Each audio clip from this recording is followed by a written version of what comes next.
E o chimarrão macanudo vai entrando pelo sangue. Vai melhorando as macetas, curando as juntas doridas, como água arisca de sanga sobre loncas ressequidas. Peito avoluma e arqueia como um cogote de potro, e as ventas se abrem gulosas por cheiros de madrugada, potrilhos em disparada num setembro de alvoroço.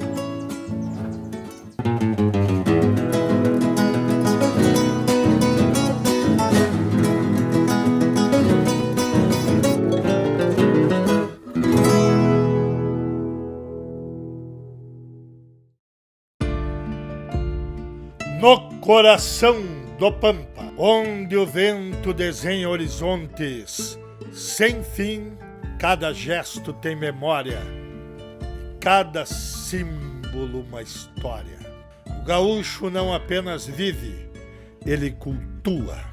E nesses rituais diários de fogo, assado, roda de chimarrão, música, pulsa a alma do Rio Grande do Sul. E para início de prosa, vamos falar desse ícone que nasceu antes do gaúcho ser chamado de gaúcho. Os indígenas, como charruas, guaranis, que abatiam o gado chucro andando livre pelos campos. Assim nascia o churrasco. O nosso verdadeiro churrasco do gaúcho é da vala, o churrasco feito no chão.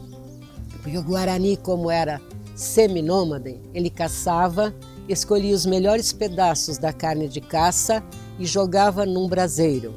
Como diz o gaúcho, ele dava uma chamuscada naquela carne e, para quebrar o gosto do sangue, ele colocava cinza. Depois o Guarani missioneiro aprimorou esse churrasco. Este é um churrasco, um assado gaúcho. Na cidade chamam de churrasco hoje, mas na campanha se chama de assado. E esta é uma das formas mais arcaicas, mais tradicionais de fazer o churrasco num fogo de chão, que hoje evoluiu para a cidade e se fazem churrasqueiras com espetos rotatórios e coisas mais. Mas este é um dos sistemas mais antigos de se fazer uma carne assada, que se fazia em qualquer lugar, em acampamentos tropeiros, em trabalhos. Eu, por exemplo, fiz muito em trabalhos de aramado. Se ficava uma semana inteira acampado nos aramados, fazendo cercas de arame, e se comia o churrasco assado assim. Este talvez seja o maior símbolo do Rio Grande do Sul, que se mantém através dos tempos, porque o demais, tudo vai sendo superado pela tecnologia, pela evolução dos tempos, mas o churrasco se mantém através dos tempos, simbolizando o gaúcho em sua plenitude e sendo feito como nós estamos vendo aqui, tanto no sistema arcaico como no sistema da cidade, mas acompanhando a evolução parelho com ela e se mantendo sempre o símbolo.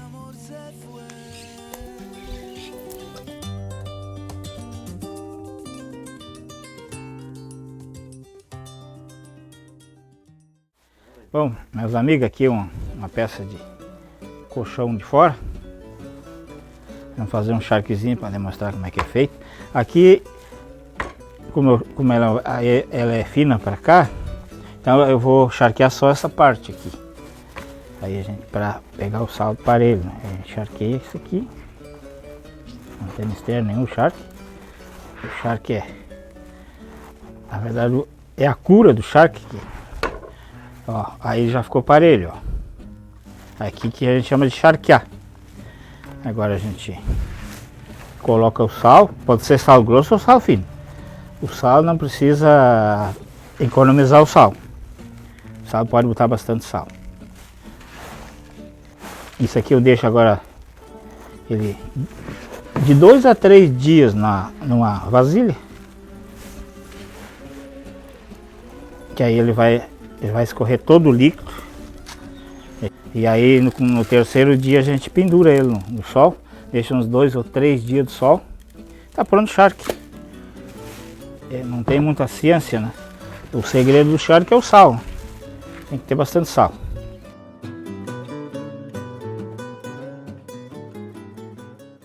Muito antes mesmo do charque do churrasco, outro símbolo era ainda mais dominante nos povos originários: o mate, que resistiu por séculos e hoje é símbolo da união e hospitalidade, nosso velho chimarrão. Quando os jesuítas chegaram aqui, o Guarani já utilizava a erva mate nativa e natura em porongos com canudos de taquara para entrar em transe durante os rituais. Então, eles passaram a sapecar a erva mate e socar, né? Então isso foi uma mudança. Então o chimarrão vem desde o Guarani pré-jesuítico ou pré-colonização europeia.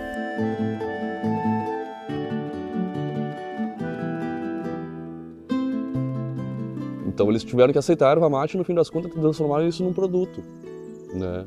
que marca a identidade regional. Isso não tem como, isso é uma persistência guarani, não tem nem o que dizer, né? E as formas das cuias, por exemplo, elas têm tudo a ver com a cerâmica tradicional guarani, que era feita só pelas mulheres, que é uma cerâmica escovada. Essa cerâmica escovada com sabugo de milho, ela é um ponto de contato, assim. Ela não existia antes do contato com o europeu, tinha um outro tipo de cerâmica. E ela começa a aparecer nas reduções e ela tem todo o sistema tradicional. A única diferença é esse roletado e o uso, o adorno assim, de pequenos apliques, já meio que adaptando algumas coisas dos jesuítas. E daí os europeus começaram a gostar do chamate, do chimarrão. E quando iam para a Europa, queriam levar grandes quantidades de erva mate para dar para os seus amigos. E a erva mate do Guarani era de tão boa qualidade que causou problema para os colonos europeus, para o rei da Espanha, que eles não conseguiam mais vender a erva deles. Então o rei da Espanha limitou o número de arrobas de erva mate missioneira para que os colonos espanhóis pudessem vender a sua erva mate. Além da erva mate e do algodão, o Guarani exportava o couro do gado bovino, o chifre, o couro porque se fazia tudo com couro. O chifre eles faziam cabos de armas brancas, faziam pentes e faziam botões. O sebo para iluminar as ruas das cidades que não tinha energia elétrica. Então as tochas, né, com o sebo do boi dura mais tempo.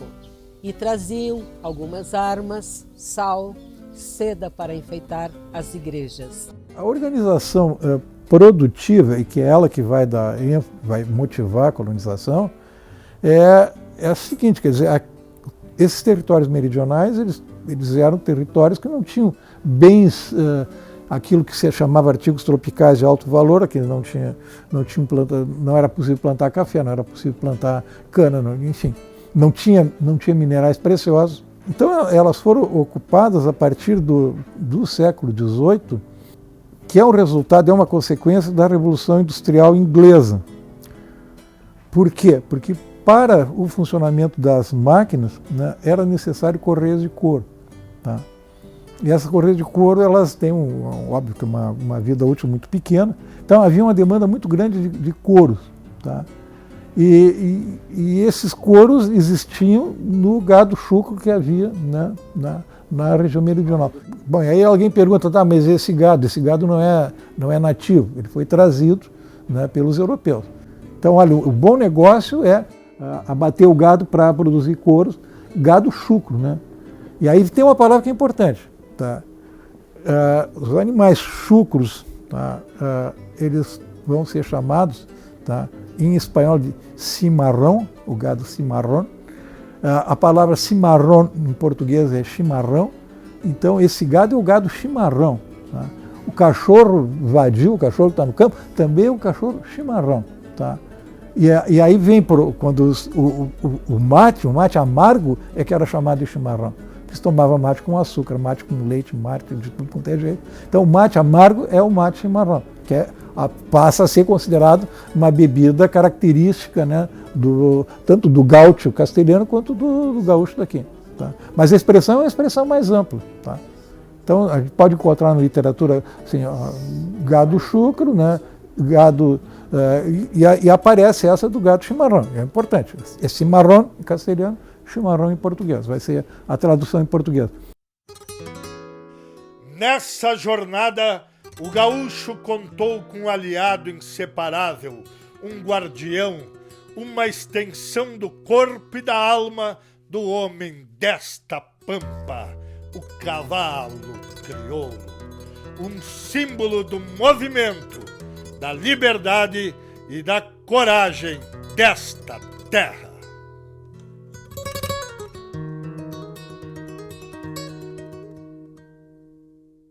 Enaltecer e valorizar os primitivos tanques de guerra, os primitivos meios de comunicação, tração, locomoção, trincheira e muitas vezes em campo de batalha, que foram os cavalos.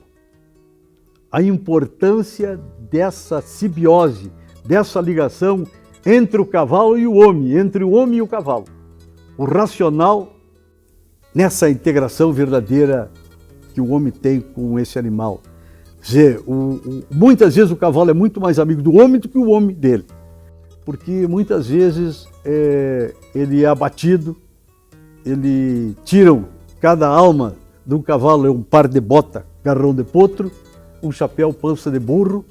Sabemos sim que isso aí tem uma ligação muito forte, inclusive fazia parte do traste campeiro do índio, do qual nós assimilamos, e isto para nós mexe muito, para quem tem um cavalo, para quem teve um cavalo, para quem dependeu dessa trajetória como nós dependemos dos cavalos. Aqui, como é um potro, a gente começou ele rasqueteando ele, alisando ele. Agora vamos encilhar ele. Vamos começar a lida de encilha com xergão, carona. Isso aqui é dia a dia do homem do campo, funciona assim. E aí a gente vai encilhando ele. Vamos lidando. Como diz o gaúcho, vamos jogando as tralhas no lombo, né? Apertando o cavalo preto, é um cavalo novo, é um cavalo que está com 12 encilhadas, esse potro. E é um potro que pode, no nós aperta a chincha, até fazer alguma artezinha. Mas isso faz parte do ofício e da lida do gaúcho. Principalmente potro, assim, quando a gente pega para lidar, para encilhar. Eles têm medo do arreio, tem medo de tudo, mas faz parte da lida. Isso, se nós não lidar com os cavalos chucro, nós não teremos cavalo manso. Então nós começamos por o chucro, a lida, que é para fazer um cavalo manso. Mas acredito que como ele é um cavalo que está bem começado, não há de fazer nada. Agora vem a parte mais delicada que geralmente o potro não gosta, que é o rabicho. É a parte mais complicada que geralmente o potro não gosta. E é uma coisa que ele sente cosca e coisa, mas a gente tem que usar para amansar. Ajeita, cavalo preto. Vamos para o pelego, vamos por partes.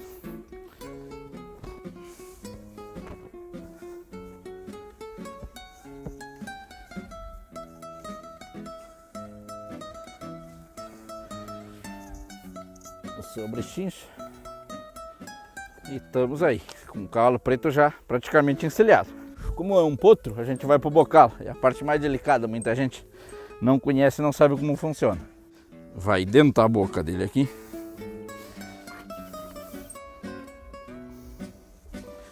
E aqui vai a rédea no bocal. Aqui estão as rédeas. E aqui damos por encilhado o cavalo preto.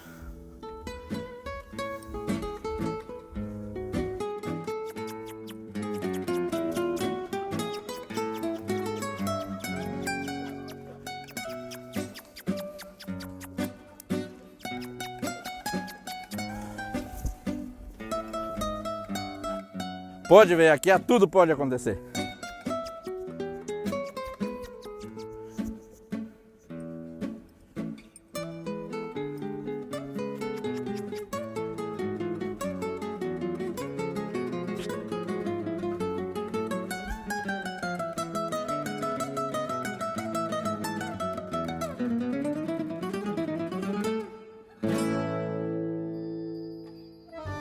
Após muitas lutas e cavalgadas, o gaúcho cantou seu hino, ergueu sua bandeira, tapeou seu chapéu e mostrou que além de vitórias e derrotas, aqui existe bravura e honra.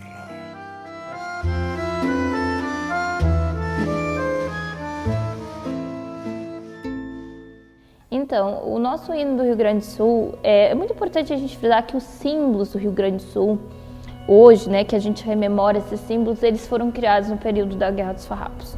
A bandeira, em 1836, que representa, né, o Brasil, o verde e o amarelo do Brasil, agora divididos pelo ideário republicano, pelo sangue derramado na guerra. Essa bandeira foi criada em 1836 por Bernardo Pires da Rosa e por José Mariano de Matos.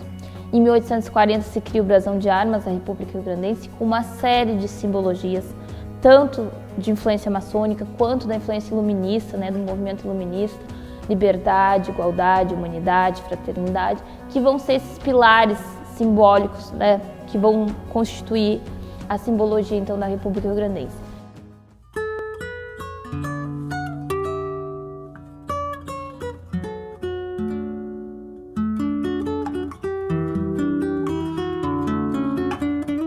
E o hino do Rio Grande do Sul? O nosso hino do Rio Grande do Sul, ele surgiu em circunstâncias muito particulares. Em 1838 acontece em Rio Pardo a Batalha do Barro Vermelho, que é uma batalha onde vai ter muitos feridos, muitos ali, né, que tombaram em combate. Mais de 1.000 soldados imperiais foram feitos prisioneiros. O chefe de armas na ocasião era o general Davi Canabarro, e dentre os prisioneiros se observa então que estava Joaquim José de Mendanha, que era maestro. Então eles acharam que esse maestro não tinha que estar ali preso e eles negociam com ele. Ele cria então a música, a melodia do hino do Rio Grande do Sul, Joaquim José de Mendanha. E aí a primeira letra do hino do Rio Grande do Sul, porque o hino que nós conhecemos hoje, ele é mais recente. O hino que nós tivemos lá dentro do campo de batalha, ele foi escrito por Serafim José de Alencastre, em 1838.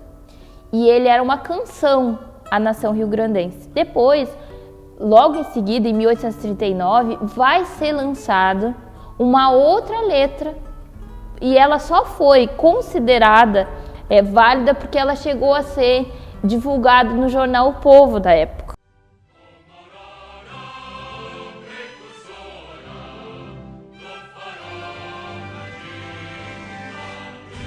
Então, que muitos associam a um anônimo, essa letra, outros dizem que poderia ter influência de Antônio Corte Real, e aí depois é que a gente vai ter a nossa letra do hino do Rio Grande do Sul, que é a letra do Chiquinho da Vovó, que é a letra que teve em 1964 uma estrofe retirada, que falava: entre nós revive Atenas, para assombro dos tiranos, sejamos gregos na glória e na virtude romanos. E a gente sabe que tem sido, né, e muito justo, né, que existem muitas pessoas hoje que questionam essa questão do hino, que fala, né, que o povo que não tem virtude acaba por ser escravo, associando que a condição imposta pela sociedade ao escravizado era algo, né, por falta de virtude. A gente sabe que o hino foi criado em um período diferente, que hoje nós felizmente temos uma ótica diferente da nossa história, também desses temas transversais e de todos os direitos de igualdade social e humana, que hoje a gente procura ser direcionado. Mas também se sabe que hoje a palavra escravo não é mais usada para definir o povo escravizado, porque o povo escravizado ele foi imposta essa escravização. Ele não foi escravo por escolha, ele não nasceu escravo.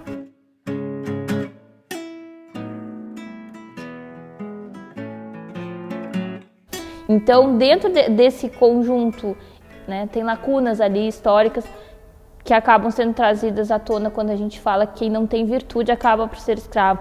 Mas dentro da construção do hino, com certeza ele fala de uma questão de regime político que não poderia se dobrar aos tiranos porque senão se tornaria escravo daquele regime político. No mate passado de mão em mão, no fogo, no assado, nos sentimos mais conectados com a energia deste tempo. Nossa alma gaúcha vive agarrada na crina do cavalo, no cantar do galo, na insígnia bravia, na garganta e na poesia.